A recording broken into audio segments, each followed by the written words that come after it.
Hello everybody, thank you for joining us. Today we will be doing a quick anatomy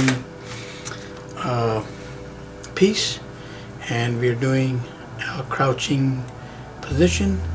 It's pretty much like you would see Spider-Man doing. So when you're ready, set, we will draw.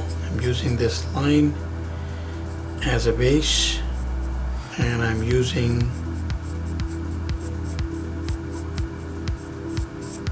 a strict egg-shape oval here, and as you have guessed that is where the head is.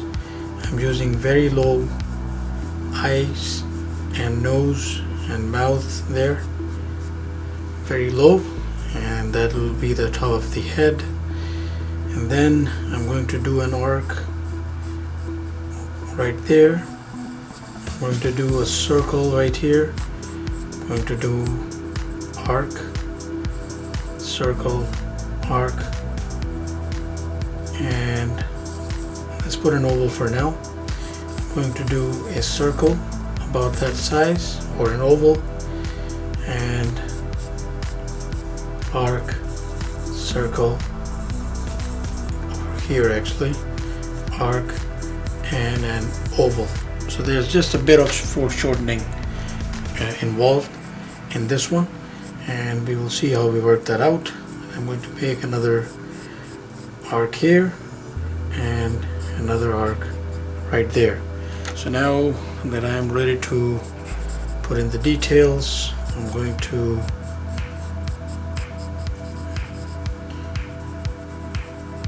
let's imagine the eyes are right there.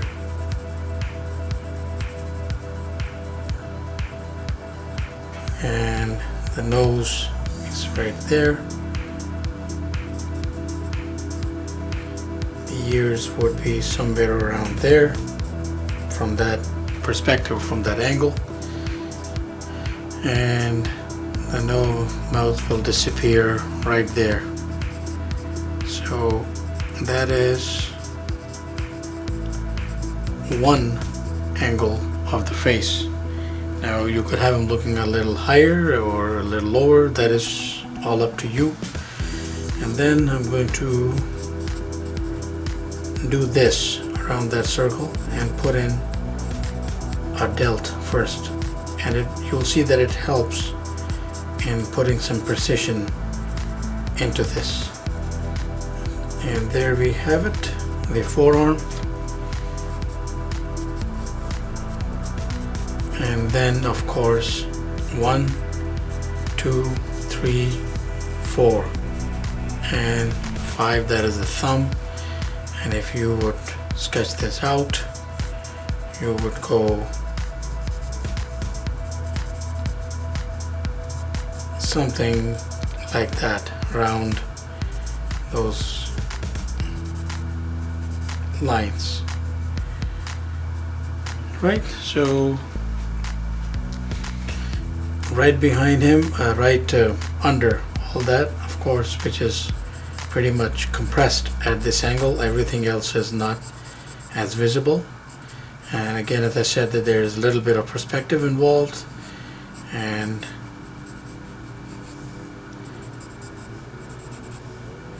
right here, now you could do any number of things with this hand. You could make it a fist, or you could make it 1, 2, just that much. And around here I'm going to first start off with the index finger and the back, depending on the placement, the rest of the fingers, again all depending on what you want to do with that hand. And as far as what you wish to do with the back, it's all up to you again. I am just doing that. Now if it is to be a quick exercise, then just put in a thigh right there, maybe show a bit of the groin there and just in that passive form, and show the other thigh right there. So he can be crouching on the ground, or you could show a portion of that leg behind him, or you could show a foot right here. So it's all up to you. Similarly, you could show a foot here, or you could leave it. So that there is a quick crouching form, and as I said, that it can work for different characters. Of course, you will get your anatomy right. I just put in a quick and very crudely made sketch. So if I were to work with some light and shade here, and imagining that the light is falling directly on this guy, so I would of course have the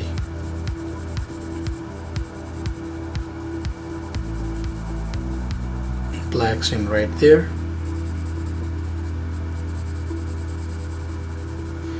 It would be stark black right under wherever his body is casting an immediate shade.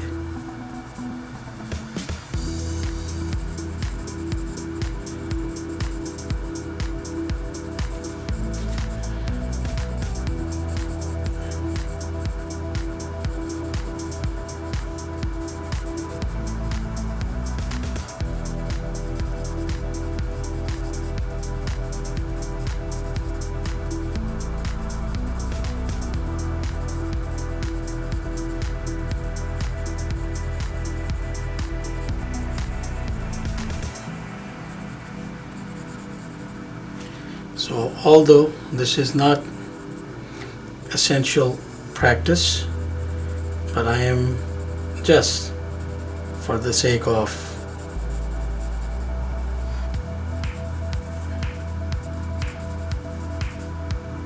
some more perspective there and giving this a little more character, putting in tones and shadows as we go. And although they do not have to exactly look like this, they will be somewhere along these lines.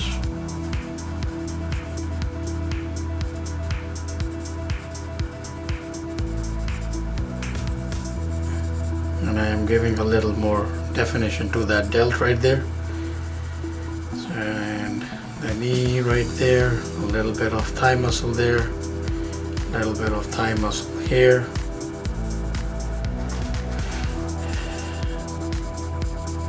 The same drill on this side.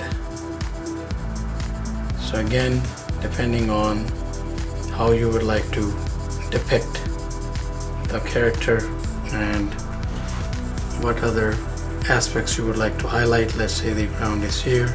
Of course, he would be casting a shadow right under him.